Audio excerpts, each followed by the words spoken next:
Hello, and welcome to the second episode of A Taste of China, an online program that pairs taste with place to explore China's vast culinary landscape. I'm Dinda Elliott, the Director of Programs at China Institute, and I'm honored, very honored to be here with my dear friend, Mei Zhang, the founder of WildChina, who are our partners in this wonderful series. Each episode of this series takes us to a different part of China, and today we're traveling to Ningxia in north central China. The Ningxia Hui Autonomous Region is for the Hui people, who are among the 56 officially recognized ethnic nationalities of China. There you see a map. There it is, kind of in the center of China. China is home to approximately 20 million Hui people, roughly 20% of whom live in Ningxia. Most Hui are Chinese-speaking practitioners of Islam, which entered China centuries ago along the Silk Road. And you can see along here, we're showing you some pictures of just how absolutely beautiful Ningxia is. Many of the Hui people follow Islamic dietary laws and reject the consumption of pork, the most common meat consumed in China, which has allowed them to develop their own distinct variations on Chinese cuisine, which we'll hear a little bit about later. There you see the Great Wall of China winding its way through Ningxia. So the population of Ningxia is majority Han Chinese, but Hui Muslims make up about a third of the entire population. They're descendants of Arab traders who entered China some 1,500 years ago, and the Hui pride themselves on having thoroughly assimilated into Chinese society. So unlike the Uyghurs, the Hui have no distinct language. They speak Mandarin and sometimes some Arabic. In the meantime, Ningxia, as you can see, is incredibly beautiful. And when I spoke to Emma Gao, who we're going to talk to in a little while, a few days ago, she said Ningxia has Helan Mountain, it's got lakes, it's got rice, it's got desert, and it's got blue sky and birds. So I will say that Ningxia is also one of the least populated parts of China. So there are plenty of places to explore as a traveler. So at the end of this episode, we're going to take questions from the audience. So please feel free to type your questions into the Q&A box at the bottom of your screen as we go along. And today's episode focuses on wine, I'm happy to say. So depending on where you're tuning in from, please feel free to join us for a glass while you listen. Cheers, everyone. Cheers, May. Cheers. And so, May, let me turn it over to you to tell us a bit more and to tell us why we're here tonight. Cheers. Cheers. Thank you, Dinda. Hi, everyone. Thanks, Dinda, for setting the stage already way into Ningxia. Well, welcome, everyone. My name is Zhang Mei. I'm the founder of WildChina, and welcome to this series of Taste of China, a special WildChina on-air series co-produced with China Institute. Right? Since we can't travel, that's what WildChina does most of the time, we thought, why don't we bring China to you? So I'm thrilled to be co-hosting this session with my dear friend Dinda. Now, on to wine. Today we're talking about grape wine, not baijiu, which my brothers love. But that stuff is very strong. Those are distilled from grain, rice, barley, wheat, sorghum. And baijiu burns your throat. So we're not talking about that. Grape wine consumption is a new phenomenon in China. It has grown dramatically in China since the economic reforms of 1980s, right? We've all heard of the early stories of Chinese officials pouring Coca-Cola into a glass of Rothschild to make it palatable. Well, that image is of a bygone era. And aside from the dramatic change in consumption, Chinese wine production is even more surprising. So today we will explore in two parts. Dinda will lead a conversation with our wine expert, Janet Wang. And after that, we will tour a winery in Ningxia. Dinda, I'll hand back over to you. Okay, great. Thank you. So Janet, please feel free to turn on your camera now. And I will say that Janet Wang may just be the world's leading expert on Chinese wine. She is an educator, a speaker, and a consultant on Chinese fine wines, spirits, Chinese Wine Culture and the Global Wine Market. And Janet is the author of The Chinese Wine Renaissance, A Wine Lover's Companion, which came out in 2019. I have to add that Janet is joining us from the UK, where it is now 2 a.m. in the morning. And so, Janet, you are absolutely amazing. We are so grateful to have you. Thank you for waking up in the middle of the night for this fantastic, crazy show. We're very glad to have you. Thank you, Dinda. It's my pleasure. So you're a real champ. So Janet, before we jump into the region of Ningxia, tell us a little bit about how you got involved in this industry. How did you become such an expert on Chinese wine? All right. So initially, my interest in wine really started, well, actually quite young, right? If we go all the way back to when I was a child, with Chinese parents, as you can imagine, I got taught a lot of Chinese poetry as a child. And I just noticed that wine was a very frequent theme through Chinese literature and old, classical poetry. So I was really fascinated about how wine could be this device in literature, no matter if people are talking about sadness or happiness, parting or uniting, wine seems to be a common feature. So I was always fairly interested in this concept of wine. And then I really started to learn about wine at universities. I did my undergraduate years in Cambridge. And at Cambridge, all the colleges have their own cellar. And we had a lot of wine dinners with our professors, so I got a more formal introduction to wine during universities. And after that, I worked in London at Citigroup in European energy. And throughout that period, I just really by chance, I got to know some Bordeaux producers and wine producers from France and Spain, Italy. And this was the period in 2008 and 9, and you may know that Chinese consumers were starting to buy a lot of Bordeaux wine. There was a huge interest in Bordeaux. And so through certain conversations, I became very interested in how the Bordeaux winemakers were communicating to the Chinese market, which was very new at that time. And I just noticed how a lot of these wine language or philosophies of the winemakers, they speak very well to certain philosophies in China, so for example, in France, they have this prized term terroir, to indicate the somewhereness or uniqueness of the land. But in Chinese, we have this concept of fengtu, right? So suddenly through the language of wine, you find French people and Chinese people talking about very similar cultural concepts. They might not share the same language or even anything in common, but through the love of wine, they could understand the same concept in their own way. So I found that aspect of wine very fascinating. And then again, by chance, I tasted some Chinese wines at a Vin Expo in France. And I was amazed by the quality and the diversity of the Chinese wine being shown there. And I started to get really interested in understanding and talking about more about Chinese wine, So I decided to focus more on this cultural concept of wine, communicating about wine between cultures, and then also with a focus on telling the story of China through the wine narrative. So, the book I started writing in 2012, and then it came out last year. Yeah.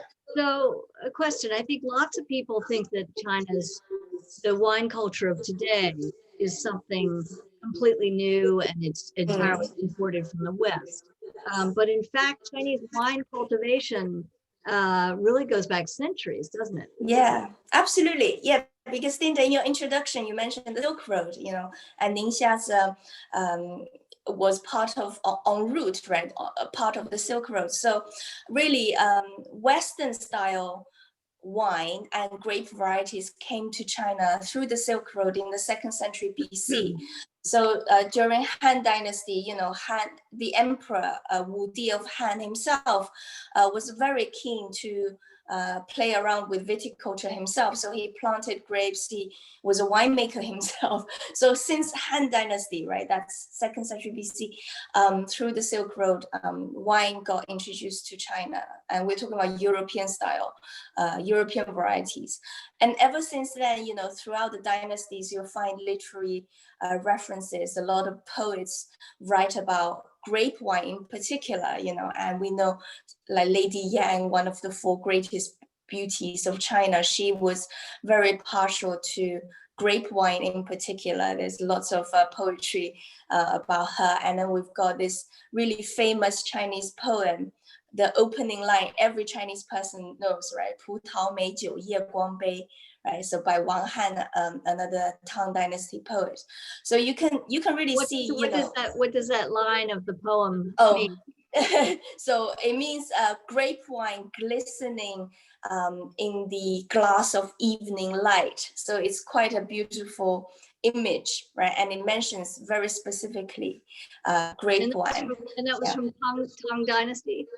But yeah, that's Tang Dynasty by Wang Han, talking about frontier soldiers enjoying grape wine, as a boost to morality on the frontier. So you can see by that time already how popular and how widely available grape wine was, right? And then throughout various dynasties, Song Dynasty and Yuan Dynasty, especially with the expansion of the Mongol Empire, again, a lot of tributes of grape wine came from further west, right, into China as tributes to Beijing. And then Tang Dynasty, again, we have the longest reigning emperor of China, Kangxi. He drank Bordeaux wine every day with his meal. Wow. And he was the longest reigning monarch in China. So this association between health and wine was long established, but again, it keeps on getting reinforced, especially when you have an emperor. Wow, that's amazing. Yeah. I did not know that Kangxi was a wine drinker. Yes. So then, of course, wine. Okay, so we know that in more recent history, wine essentially disappeared in China, grape wine. But then, so starting in the 80s, tell us a little bit about how it first, came back and. We talked a little bit last time about wine as a status symbol and all that kind of stuff, and then bring us to where we are today. Yeah. So what I find really interesting about the wine culture of China is that it is quite cyclical, unlike food or tea, where you have a fairly continuous type of culture. Wine culture does get disrupted, during periods of upheaval, etc. Like you say, wine did disappear for a bit because the imperial China fell. Qing Dynasty was the last dynasty, and then China went through a period of turmoil with semi-colonialism and civil war, etc. So it's only really until the 80s, as you said, that with the reform and opening up, with the economy starting to recover, that we're starting to see this renaissance of Chinese wine, right? So in the 80s, you had the reform and opening up where you had joint ventures, between Renmin Mutton and Tianjin food group to form Dynasty and Great Wall. So you started to see this wine industry coming back. And then in the 90s, the government started to really advocate for people to drink more grape wine as a slightly healthier alternative, because baijiu is very fierce, right? So grape wine is a lower alcohol option. Mm-hmm. And also the government started to recognize that in places such as Ningxia, right, where the soil is fairly poor, really, it's not really a fertile land, right? And the land was being lost to the Gobi Desert. So the government decided that actually viticulture is an excellent industry to promote, to help rejuvenate the economy, right? To push sustainability, farm agriculture. So so wine played into all these themes, right? And so in the 90s, you started to see certain regions really putting more effort and local incentives into the wine industry. And of course, with wine, it takes time for it to come to fruition. So it's only in the last 10 years or so, you started to notice Chinese wine being of high quality, winning international accolades and started to be exported. And now, more people within China are seeking out Chinese wines. We have this slogan, the Chinese wine for Chinese people. So you're starting to see the beginning of a domestic market as well. Yeah. So before we actually go to Ningxia, which we'll do in a couple of minutes, but I wanted to ask you to tell us a little bit more about the kind of beginning of connoisseurship in China. So it started, China goes through all of these, does everything fast, right? So right. you go from China being sort of, nouveau riche and people not understanding wine to suddenly, very quickly, Absolutely. Chinese becoming very, very sophisticated and becoming, the purchasers of the most expensive wines, et cetera. But how did it happen? For you, I think you said it started with Bordeaux, right? Yeah, so it's very interesting because through some of my interactions with producers in Bordeaux, one thing they mentioned to me was, part of the reason that Bordeaux kind of started this craze for grape wine, initially, of course, with the relationship between Hong Kong and the UK being one of the main market for Bordeaux, right? UK essentially made the name of Bordeaux. And with the link between Hong Kong and the UK, Bordeaux was fairly popular in Hong Kong for a while. And then once Hong Kong was returned to China again, this mainland link was more pronounced, right? So you're starting to see the mainland taking on more of the lifestyles of what has been happening in Hong Kong.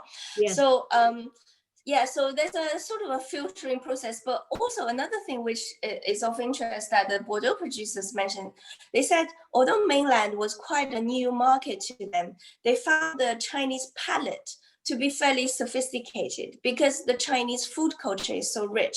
So Chinese people are very quick at picking up these wine concepts, like balance, even the tannic profile. Although, with Chinese food, generally lower, softer tannic profile would go with Chinese food, but the Chinese palate understands tannins and its importance in wine, for example. So they found that very fascinating, although it's a new market, but the palate is a sophisticated one, right? So, and of course, Chinese people, once they are interested in something, they want to learn about it. They really, really seek out knowledge, right? And you can see that WSET, the Wine and Spirit Education Trust, the largest foreign market is China and it's growing exponentially.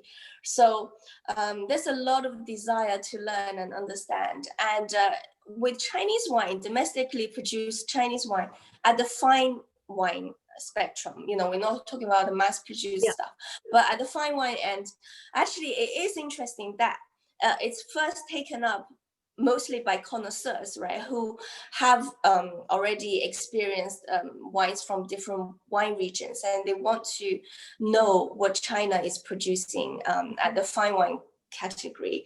And so the interest actually starts at the sort of the connoisseur level and filters through, right? So a lot of these finer examples of Chinese wines probably initially find markets in Hong Kong or Japan or East Asia, for example, and then it filters back to the wider market, for example. And many of these wines are winning awards internationally and being praised in the UK, because I can see a lot of that happening in the UK, and then it gets fed back into China. So you certainly no longer see people pouring Coca-Cola in a glass. I haven't seen it. I've seen it. I've seen it. I've heard about it, but I've definitely seen it. But so, okay, so we're about to go to Ningxia. So help set the stage for a moment for Ningxia. Yeah, sure. What is special about the region in terms of wine? Why did it become a center for wine production? And then we'll actually go and have a chat. Yeah, it's very interesting because Ningxia is really now the poster child of the wine industry of China. It's the most recognized name when you talk about Chinese wine to an international audience. Ningxia is the first province that will come to people's mind. And I think part of it is because it was one of the provinces that I recognized quite early on. So back in 94 and 96, the local government was already very serious about pushing this wine industry and offered a lot of incentives and support packages to go along with attracting investment, right? So Ningxia being a part of the Silk Road, it had a historical a legacy of winemaking. And, you can read ancient literature to know that Ningxia was a wine region. And therefore, I think, the government, when they recognize actually this could be a way to help this traditionally quite a poor region of China to develop a really unique industry, right? So there's land incentives, as you know, in China, you cannot own farmland, right? So the lease on the land tend to be quite short, right? But Ningxia promoted longer leases, for example, and incentives, subsidies for planting the vines, and lots of subsidies with utilities, and all the infrastructure projects were supported. So it's so it became a really attractive province for people to experiment, right? So people who had passion in this field or who were early adopters, I suppose, found Ningxia to be the place to go, right? To try it out. And that incentive system have been well implemented and supported and continued, and that's important because wine is something that you have to invest decades, of resources and time, and it has been carried through, and that's why, today, all the hard work, all the seeds were sown back in the early 90s, and it is only kind of in recent years you're starting to see some positive results. Fantastic. Fantastic. That is so great. So I think the time has come for us to actually go to Ningxia. You've set the stage perfectly. And but Janet, I hope you'll stay with us. Why don't you you and I can turn our cameras off, but stay with us because we want to come back, bring you back after we have another chat. So I'm going to hand it back over to May, and who she's going to bring on our next guest. Thank you so much, Linda and Janet. Janet, you literally expanded my time horizon. Think of China, if you look at it since the 1980s, it's a completely different picture from when you look at it over the past 2,000 years. Now I will never forget Kanxi is a wine drinker. Anyway, thank you. I'm delighted to welcome our second guest, Emma Gao, who is the owner and winemaker of Silver Heights Vineyard in Ningxia. And she's there on site right now. Emma, could you join us on camera? Let's see. Hi, May. How beautiful is that? Wonderful, wonderful. Good to see you again. Yeah, good to see you. Let me say a few words about Emma to introduce her to the audience, and then I'd love to go with you and take a look where you are. So Thank Emma you so much. grew up in Ningxia, and her vineyard is there. Her father sent her up. Yes, her father sent her to study wine in Bordeaux. Almost 20 years ago that was, right? And she returned with a wine degree from France. But a single degree was not enough to answer the skepticism.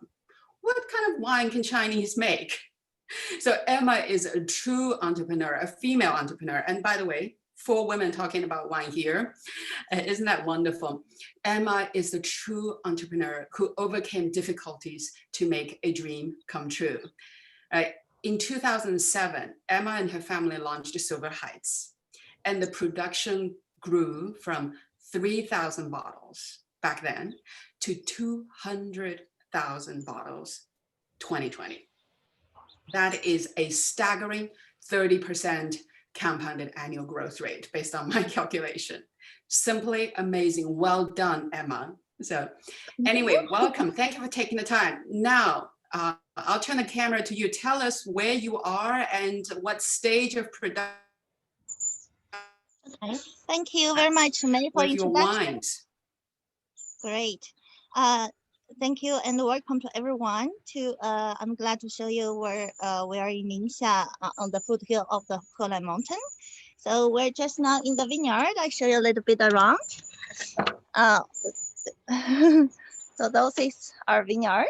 Now it's the autumn season. So the leaves are getting shoot down. Then we just finished the harvest. We made several varieties like Chardonnay, Sangiovese, Riesling, then not Sangiovese, Italian Riesling, then Merlot, Cab Sauvignon, and the Syrah Pinot Noir.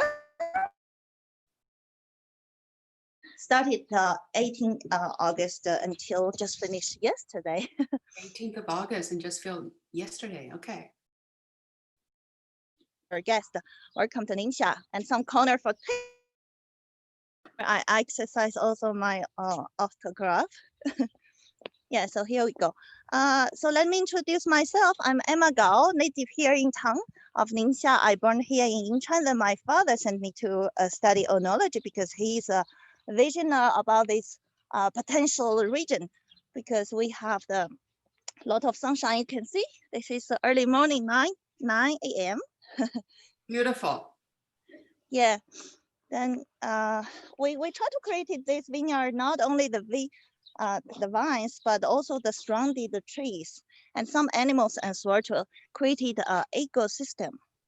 Yeah, because when we landed here, it was a virgin land, never be explored. So we don't want to make any pollution or human interaction to the nature. It's so beautiful. It's an old history, ancient rocky soil. So we wish to have a beautiful expression of Ningxia land and make some awesome wine to share with whole world. So we have some animals as well. Have horses. They are ramping somewhere, eating grasses, but we're not going to see that. First, we're going to the cellar. Let me show you where is the winemaking area. We bought some bottles for bottles from our entry-level wine last various. This is a little bit garden where our staff living here, our employee living here. Yeah. The ground we can harvest as well. This is our very modest winemaking area. That young gentleman is an intern who is making something up. You know, making red wine is a lot of work, and it's a kind of hard work actually. Show you a little bit. Can you see? Yeah. Yes. Great. Yeah, so then we're going to press the one with this very kind of traditional way of pressing one, correct? Then later we age them in the barricks. That's all. Can I show you also some animals we have hundreds, more than hundreds of sheep, you know, for organic the biodynamic method. We should have some manure of animals to do compost. Then we put also biodynamic preparations to turn them to like a 中药材的药引子, if you understand my Chinese. Then to capture the energy from the whole universe, planets. I'm not going to the cellar underground because we don't have the Wi-Fi over there. We don't have the connection over there. But this is the top of cellar. We have a beautiful garden, wide garden here, some trees. for protecting the hot temperature from the summertime. Lovely, Emma. Thank you so much. I was you. there Right. in the summer and it looks very different right now.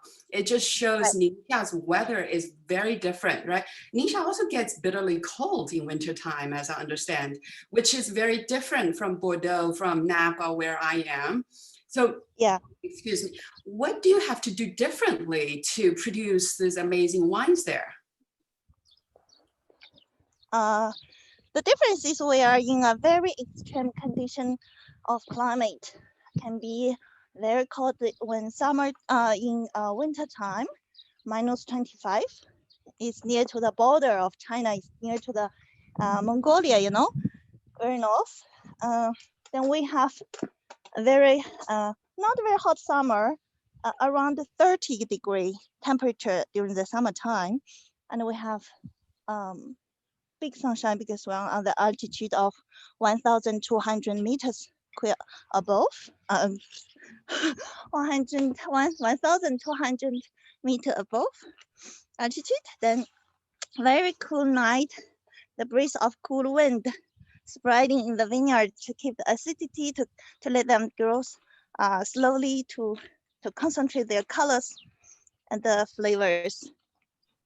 And the soil, it's a lot of rocks, so it's a minerality of this region can be for wine. Let's go back for tasting some wine if you wish.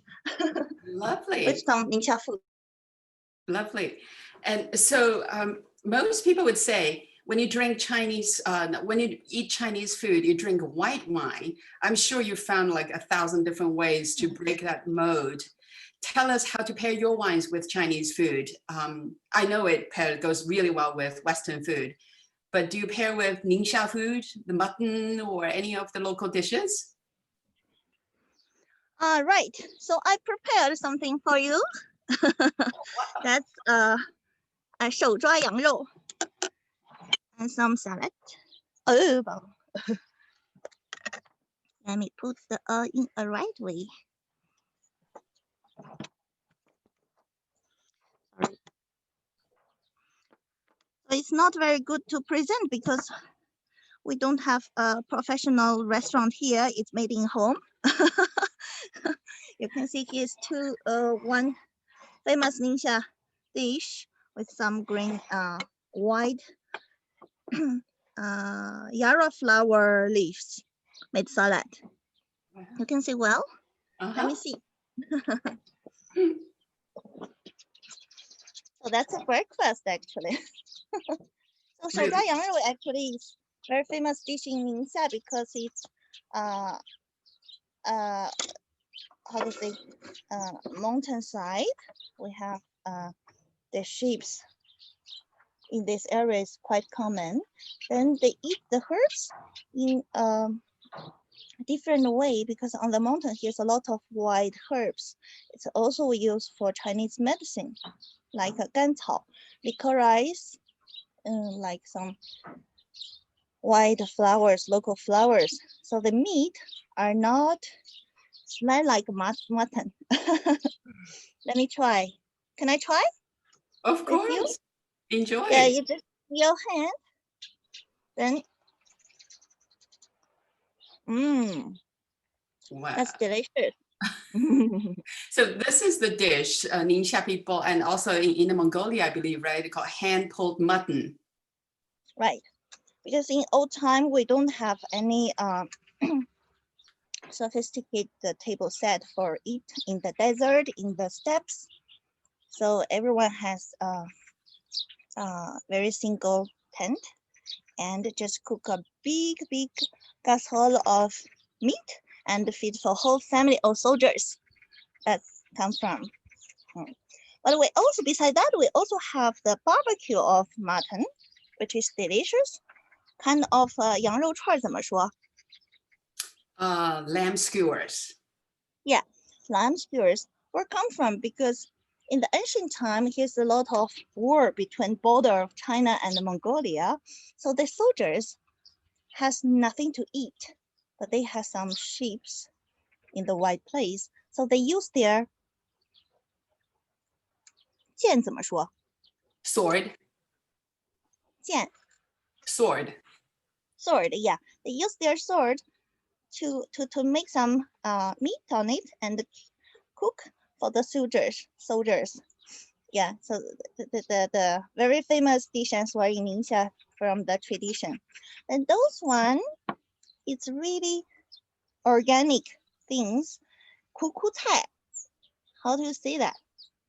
苦菜 is kind of, 哎呀，忘记了，就有点像那个蒲公英。蒲公英。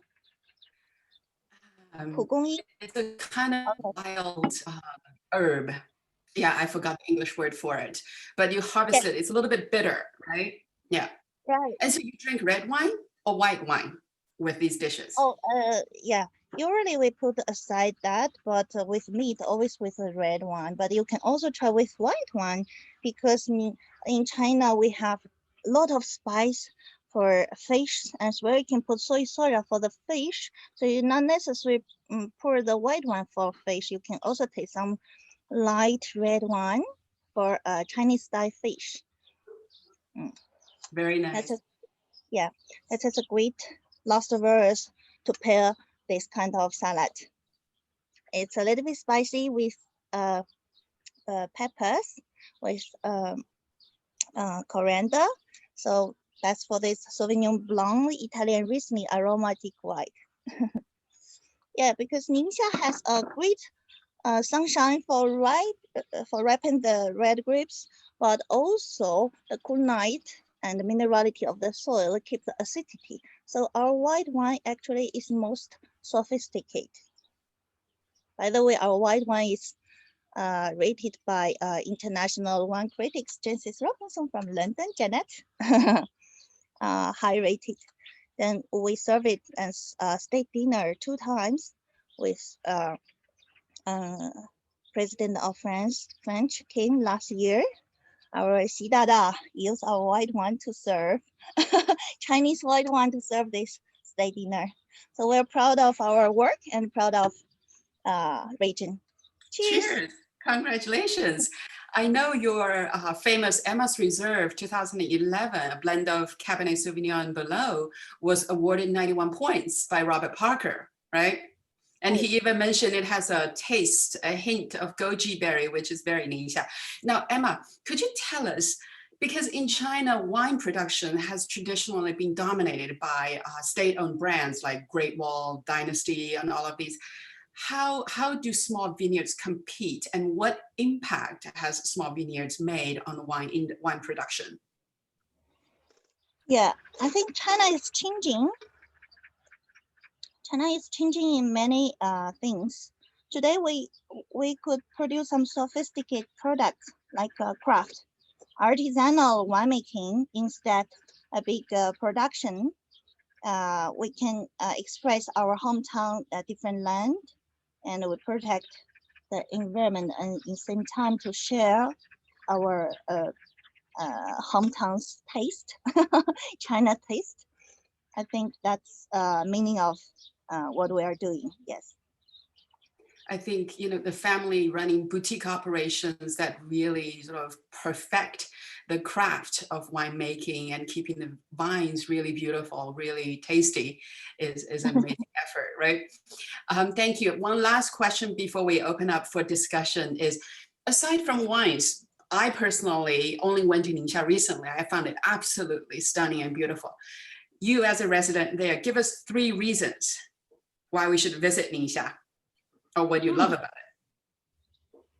Well, Ningxia is a beautiful, precious little province, but you have mountain, Yellow River, to look at the sunset beside of Yellow River with the lovers all along. It's amazing. You have very French. Right. We have a lot of lakes.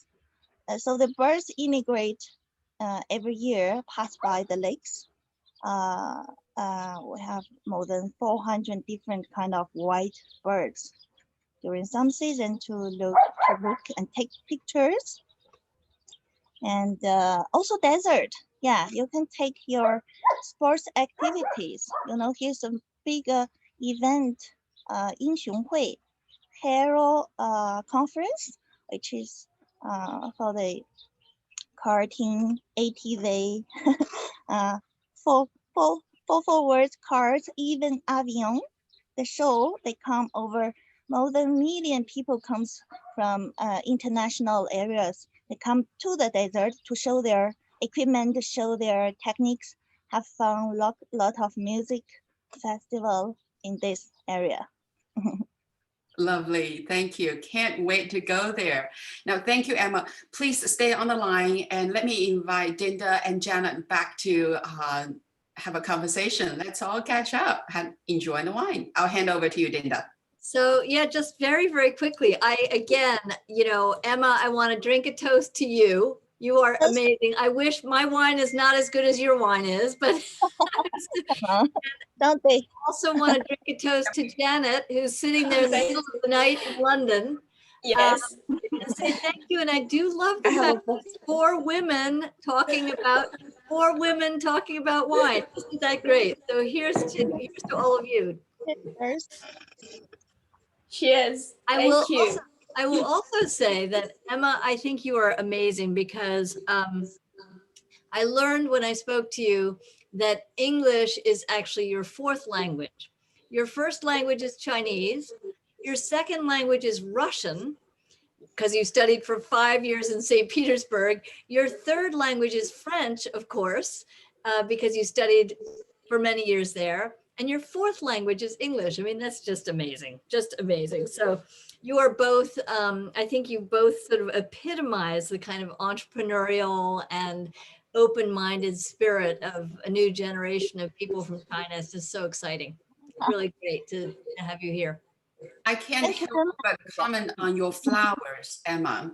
Last time when I visited her, she said, oh, let's drink some wine. And then she told her staff, make sure you put some flowers, some roses there. This is the beauty of women drinking wine.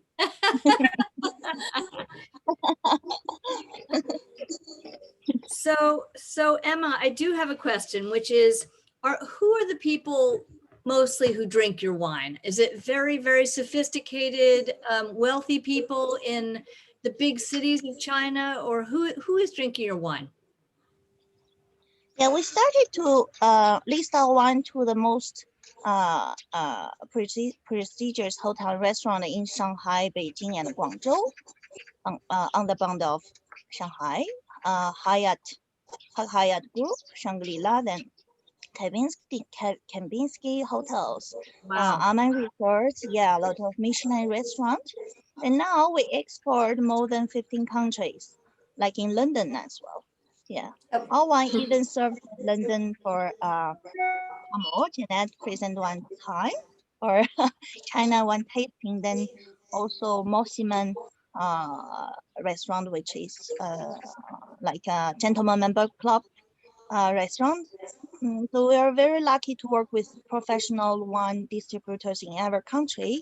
They put the value of Ningxia Silver Heights wines to proper place. So professional sommelier can serve the wine in proper way to share. But we also sell in some wine stores in Canada or other countries. Certainly in Florida or Africa. We're happy to present a bottle of Chinese wine in some important tables. Yeah. Emma, could you hold your wine to the camera?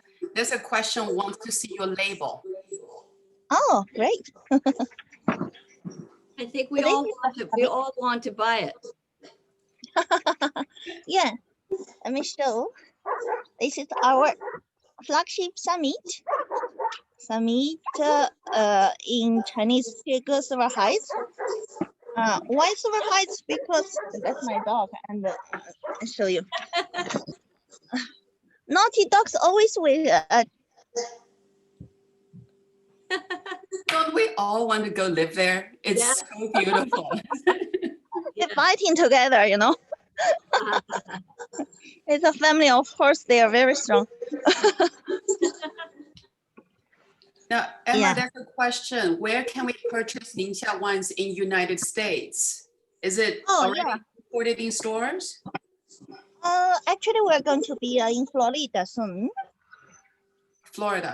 Our expo manager is just got the conclusion with them. They try the wine, they're happy to try the first pallet. We're Great. probably the first Chinese wine export to US. Wow, really? Yeah. So Janet, I'm also curious to hear, what are some of the other, there are a number of areas of China that are making good wine, right? Where, in your mind, where are the most exciting areas? Is it Ningxia or what's? Yeah, I love Ningxia because first of all, they have started to really identify with the land, because as you probably know, with a lot of these new world regions, you go through this rite of passage. You first want to make a Bordeaux blend, to almost make a wine that tastes like a Bordeaux or French wine, right? That's sort of the first step to show that you can make a serious wine. But then afterwards, when you started to develop your own style, you start to showcase the character of the land. Like Emma was saying, this is her wine is really about Ningxia, the Ningxia terroir, about her own unique terroir at Silver Heights with the height, with the special soil. They've got lots of very complex soil types within Silver Heights. And you can tell, when we taste Emma's wine with the wine critics here in London, they would all say, wow, this is obviously a Bordeaux blend, but the way they use oak is very deft, is very Bordeaux in style, but you can definitely tell this is a wine from somewhere else, right? There's some uniqueness about it. And that's what's really exciting, I think, from Ningxia. Some of these winemakers like Emma is really starting to express their terroir and their personality in the wine. So I think Ningxia for sure is a really exciting place. Beside Ningxia, there are also some wine regions which are showing a lot of promise. Yunnan, again, a very high altitude wine region, because Yunnan, is southwest China, right? So when you are that far south, you have to go up in height to get the climate. Otherwise it's too hot. But so Yunnan, for example, is interesting. And then you have other regions like Hebei that's developing Longyan as a fairly special grape variety, a white wine variety.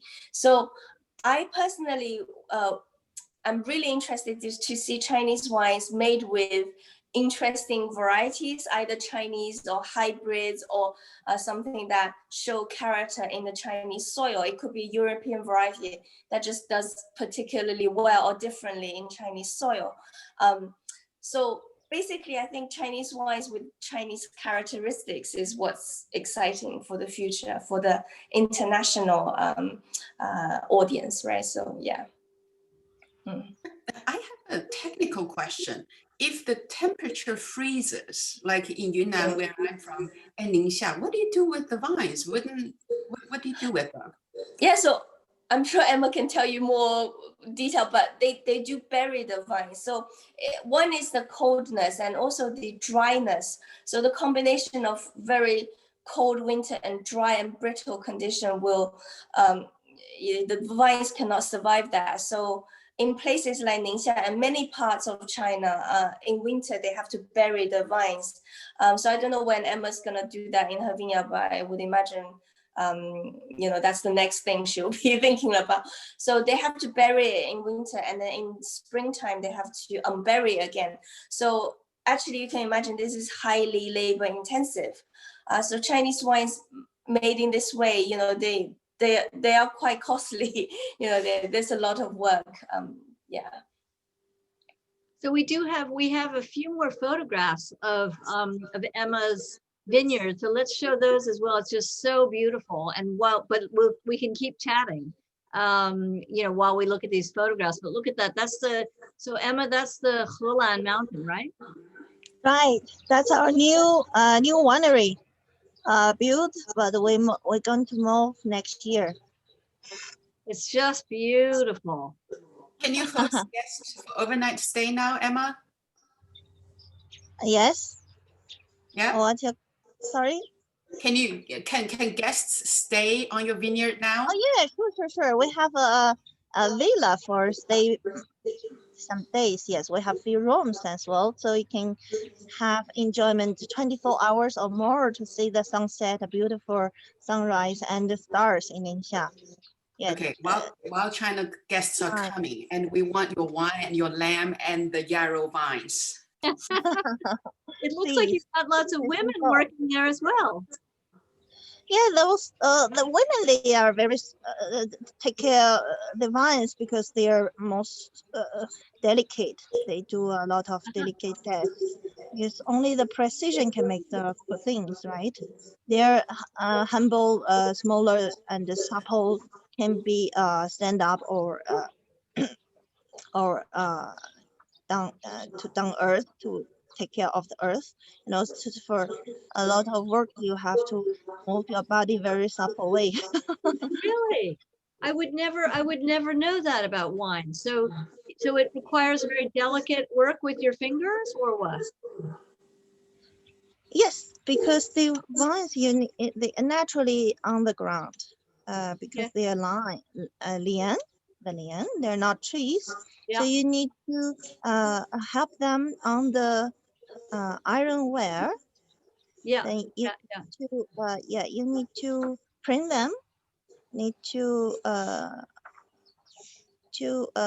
take out some extra bunches of leaves for better aeration to limit risk of the future disease when it's humid.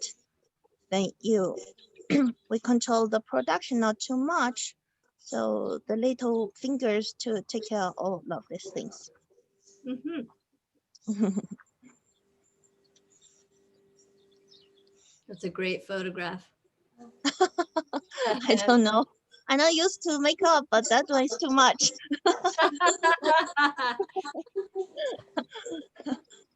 It looks like a lady farmer, right?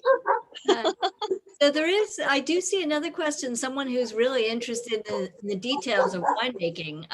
Someone is asking about the terroir of Ningxia, what makes it so unique and how it's different from the terroir of Bordeaux.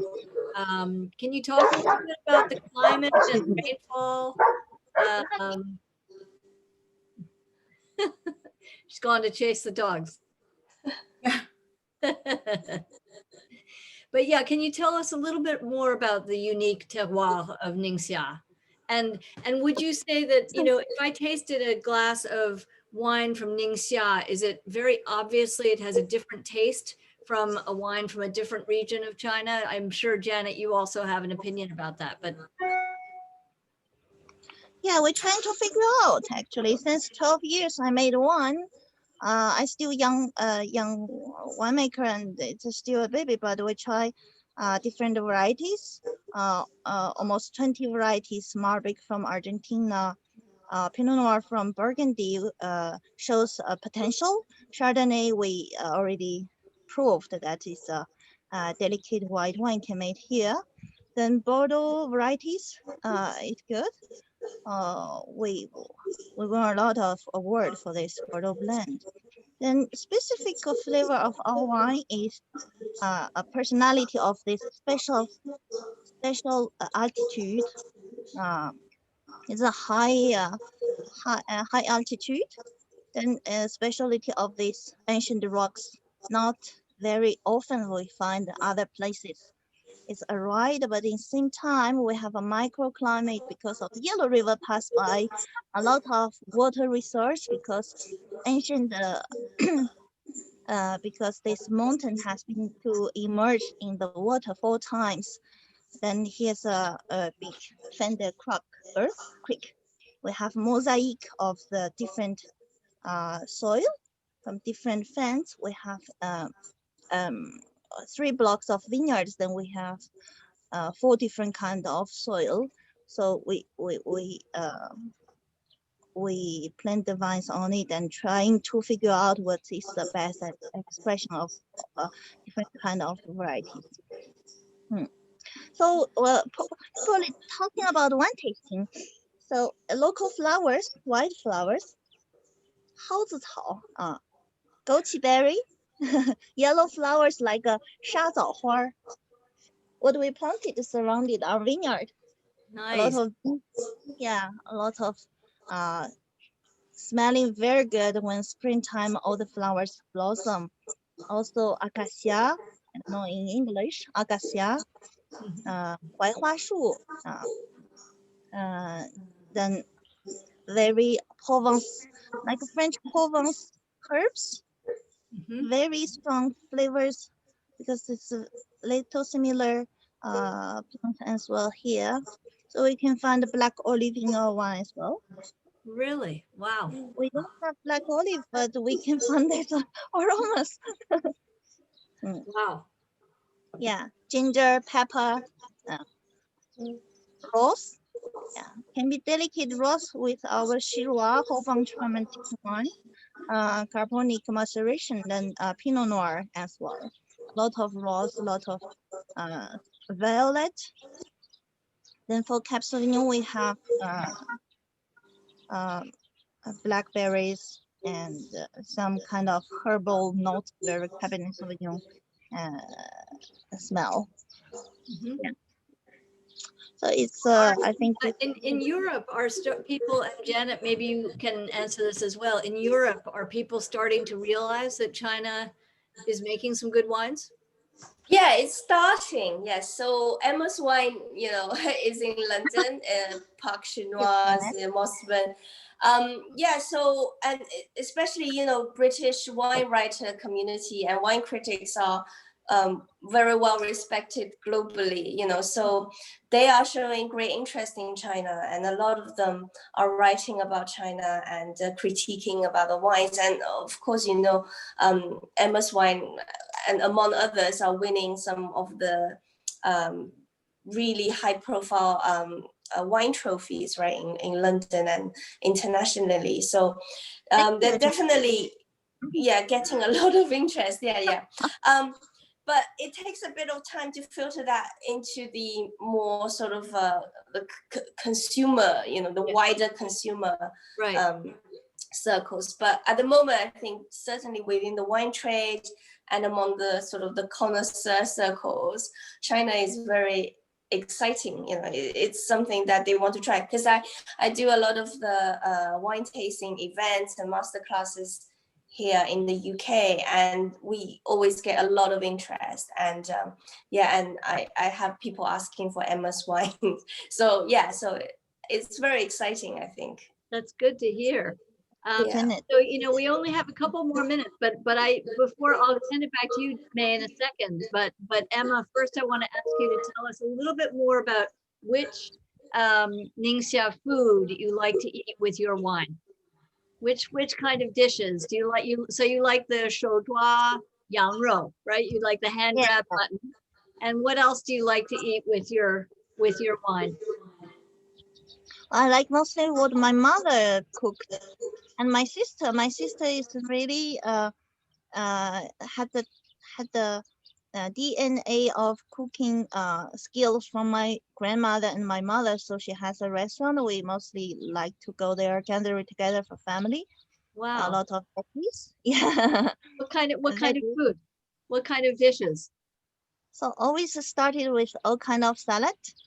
So soja, can be soja, can be different kind of veggies, organic veggies, very flavorful. The tomato is amazing in our region because the sunshine, full flavors. Yeah. Then aubergine, 茄子. Yep. Eggplant. Yep. Eggplant. Then we have a lot of noodles, different kind of it. You can do with knife, you can do with the ramen, you can do with cutting, you can do with hand reading. A lot of spaghetti Western style, but sometimes with yeah, sometimes it's dry, sometimes with some soups. For winter time, it's delicious. And what kind of wine? What kind of wine would you drink with the noodles? Oh, difficult. It depends what kind of noodles. If I Okay. have a little square but salted but fried noodles, Okay. then I like to have a rosé, or white one, because usually it's do with meat and full flavor, a lot of veggies. It's already very full palate, so you need something refreshing to clean your palate and to have second taste. Yeah. Then for other food can be Ningxia food. Oh, we have also Muslim nation delicious food. Yeah. Uh, Spicy, have- right? A little bit spicy. not sometimes yes, but the Ningxia people never cook without tomato and pepperoni. Okay. Always a little bit, yeah, for flavor. Then they have a lot of bread with herbs baked. We can put some sauce made from tomato, like pasta for breakfast. Yes, yes. Sounds wonderful. Sounds wonderful. Thank you. So I want to say that Janet, I loved when you said that I guess it was the winemakers in France that they said that the Chinese have a very sophisticated palate, which is so fantastic, and that the Chinese can quickly, experience wine in a very full way. That's great. Yeah, yeah, the tasters and the producers, like people like Emma, they are doing really interesting things. Emma mentioned biodynamic practices, and really she's incorporating not just the European type of biodynamic practices, but also her own understanding of Chinese traditional calendar, and Chinese medicine and well-being. So she's really pushing the frontiers in winemaking in general, not just within China, but yeah, internationally. So I think that's what's really exciting, is that China, being a country with this ancient culture and historical legacy of wine culture, although it's little known, it means that people, once this thing starts to revive again, you will start to see innovation, not just following well-trodden paths. So Right. I'm super excited about Chinese wines. Great. Well, you know what? Janet. Unfortunately, I think that's all the time we have tonight. But I just want to thank you, Janet, and thank you for getting up in the middle of the night and joining us, and for being so brilliant. And thank you, Emma, so much for bringing us all the way to Ningxia. I'm going to hand it back to May, but first I just want to say, please, if you liked this show, if you love what you did, these women, please become a member of China Institute. Your membership really means a lot, because it allows us to bring wonderful speakers like this to our programming. So please do that, and tune in to our next episode, which is going to take us all the way to Zhejiang province. But so I want to thank you again and hand it back to May. Thank you. I can only echo the appreciation, all the wonderful entrepreneurs, ladies, experts in this field. Thank you for taking the time, Emma, Dinda, and Janet.